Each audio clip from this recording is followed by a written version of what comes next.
So yeah, we're a secondary school, so a little bit different from what you've been listening to so far. We decided, so I'm head of literacy and John is head of humanities. So we both took part in the training, and so we decided to have a focus on humanities literacy skills. So our inquiry question was, how can structured writing strategies improve disadvantaged learners' reading skills in humanities? Which was where we were focused, and we settled on that fairly quickly, actually. So just to give you a little bit of context of what our school is like, if you don't know us, we're from Islwyn High, which is a mixed ability, mixed 11 to 16 comprehensive school, with just over 1,000 pupils, and our free school meal percentage is just above average, about 22%. But we are also a RADI school, so we've had a big drive in the last couple of years on doing more to support our disadvantaged learners and our free school meal learners. So it was quite clear that that was the direction we were going to go in for this case study. Furthermore, we know that there's a particular issue with reading in relation to our most deprived and disadvantaged learners. So the Education Endowment Foundation released in 2023 a press release showing that the biggest challenge affecting our disadvantaged learners is low reading levels. And that's certainly something that we've seen in Islwyn High. So we take part in September an accelerated reader school, so we do the star reader tests 3 times a year, and in year 7 in September our year 7 cohort completed their test, and we could see a real reading deficit generally, but particularly for our free school meal learners.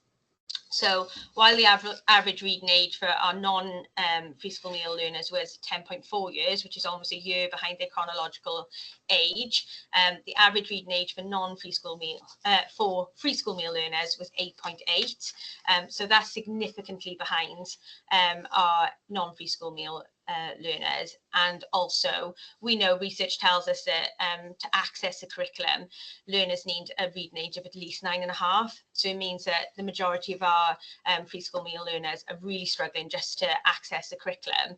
And when we know that we want to try and close those gaps at GCSE and beyond, we know we need to do something to close those gaps now, and particularly the reading gap, which is our strongest. I haven't put all the data on there, but we even see it with the amount of words read, for example. So because we're an accelerated reader school, we know how many words the pupils have read, you know, per week, per term, per year, and the free school meal pupils consistently lag behind the non-free school meal learners. So we just really knew that we needed to do something to try and close that gap.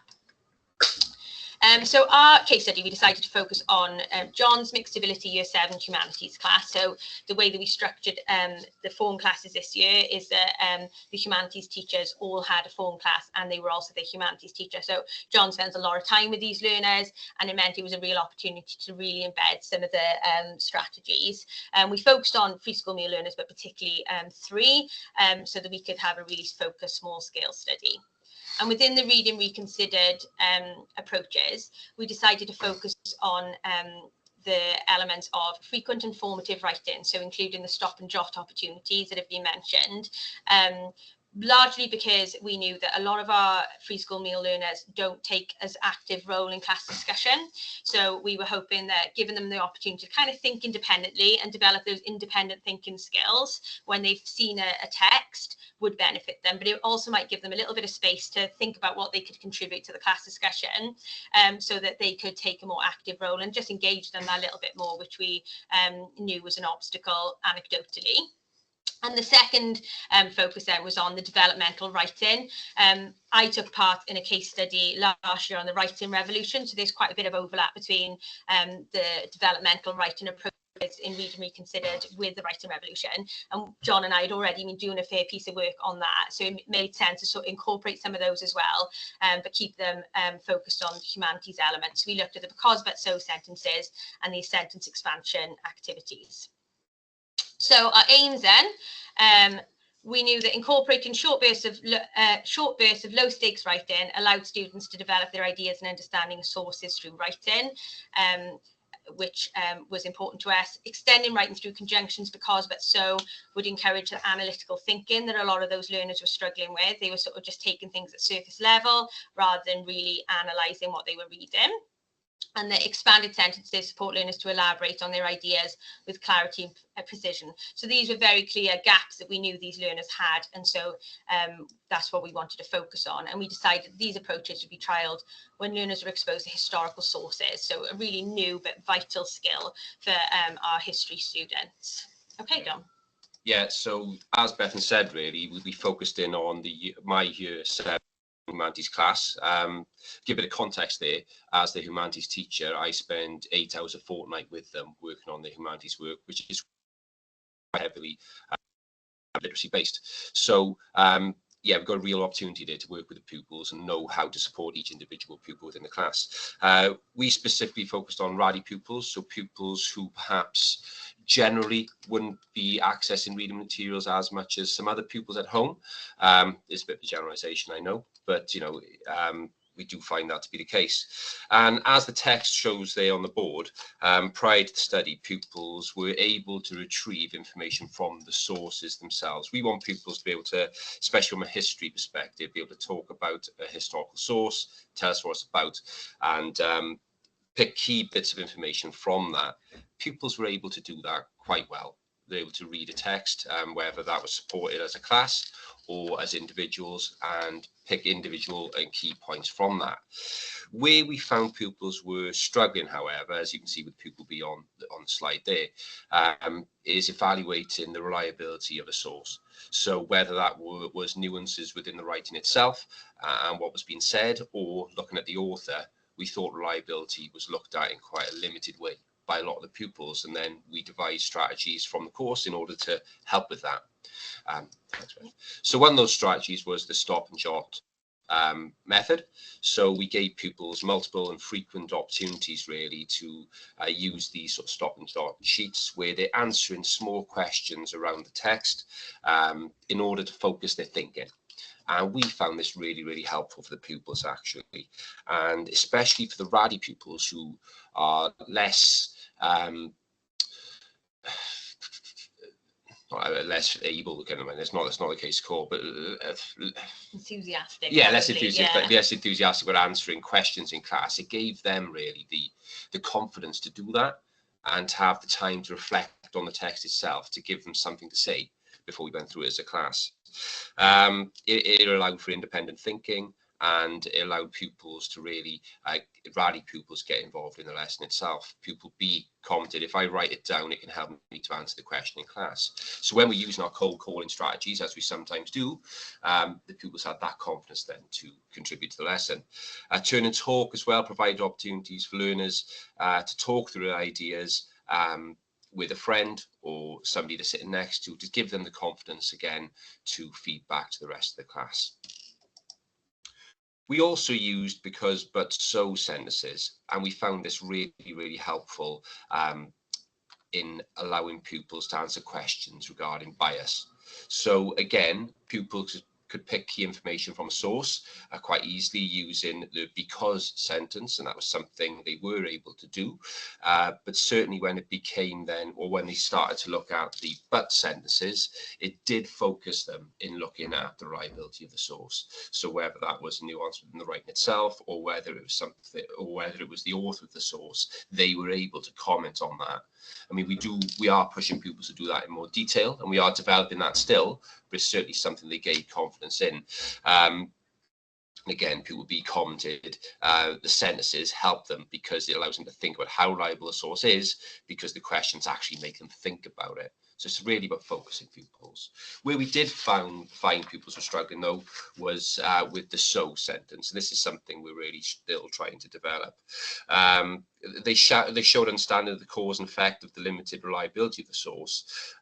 However, this is something we do want to develop further because we need to stretch pupils to this point further, really. And that's the one thing they are still struggling with quite a lot.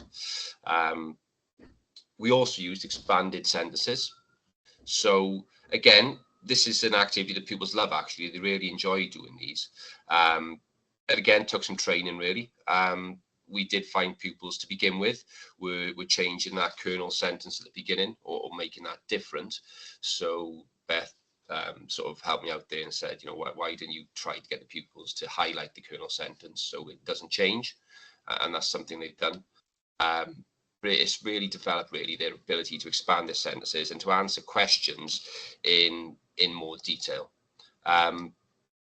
So all pupils are able to answer the STEM questions, showing a better ability then to infer the information from the text and also then to develop their answers further. And then pupils see, yeah, commented, it teaches you to include more information, which is exactly what we wanted to do with that. Perfect. Yeah, so as John's made clear, really, a lot of the evaluation for us and sort of evaluating the impact of it was quite anecdotal, because it was sort of the development of these sort of quite, sorry, that's our bell going off, these quite like heavy text and sort of a more extended response. It was quite difficult to get a lot of data on it, but we certainly, you know, through the pupil voice, through discussions between us, it was really clear that we were starting to see development in some really high order skills that our pupils didn't have coming in. It's a very new skill. It's not something that students would do in primary school, but it's so vital for you know, someone in history to be able to, you know, evaluate whether that source is information they can just take, or whether it's something that they need to sort of weigh up. So the skills they developed were exactly what we were looking for, and that sort of building up independence to be able to do that is obviously something that we're really keen to do over time, so that by the time they get to GCSE, they can access the GCSE paper and follow these strategies independently. But certainly, because we've had a little bit of time since we submitted this case study, we've already started using some of these strategies and extending this into year 8 and 9, and we can already see that the pupils are building up that kind of routine almost of, all right, now I need to think about the but, now I need to think about the so, I need to really develop these ideas so that I can really give a holistic overview of the reliability. So our next steps then, I've coloured the first two in a different colour because we're already probably on our way to doing these anyway. So we've already done quite a bit of work between the English and Humanities departments collaboratively, looking at a lot of these strategies and trying to embed them and show that progress from year 7 to year 8 to year 9 as well, and ensure consistency across the two ALEs, as well as within literacy intervention. So I didn't make this part of the case study focus, but we've utilised a lot of the strategies that the primary schools talked about in our literacy intervention. So trying to embed that consistency is something we've already begun. And the next steps, really, we're looking forward to seeing the end of year assessments from this class to see when they're in a test situation and they haven't got any of these sort of stems or prompts, to see if they can access this independently, and obviously build that then into year 8 and year 9 and continue that challenge. And also using these strategies more widely, so improving that focus whole school so that we can all work together to close it. It's not an easy thing to do, to close the gap between RASI learners and non-RASI learners, but if we are really developing these independent skills for 8 hours in history and 7 hours in English, we're really on our way to making some real gains. So yeah, we're definitely on an exciting journey, but we'll wait and see what next year brings, really. Thank you.